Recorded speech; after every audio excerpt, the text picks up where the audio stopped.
In today's video, I'm going to teach you how to seamlessly upload a PDF file to your Webflow project and make it accessible to your website visitors through a neat button or text link. This process is really useful when you want to provide downloadable content such as guides, forms, or any other document that you wish to share with your audience. To get started, you'll need to open up your Webflow designer and navigate to the Assets panel. This is your central hub for managing all media assets for your project, and it's where you'll be uploading your PDF file. Once you're in the Assets panel, look for the option to upload new files. Just click on this, find your PDF file on your computer, and upload it. Now it'll be stored within Webflow's asset management system, ready for use.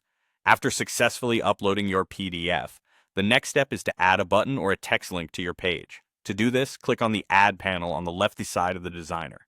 Here you can choose to add a button if you want a visible call to action, or a simple text link if you prefer something more subtle. Drag your chosen element onto your page. Make sure to position it where you want the link to be visible to your users. Once you've placed your button or text link on the page, it's time to set the link destination. Click on the element you've added to select it, and then look for the link settings in the Settings panel on the right. Here you'll see several link options. You want to select External URL because you are linking to a PDF that users will access outside the typical navigation paths of your website's internal pages.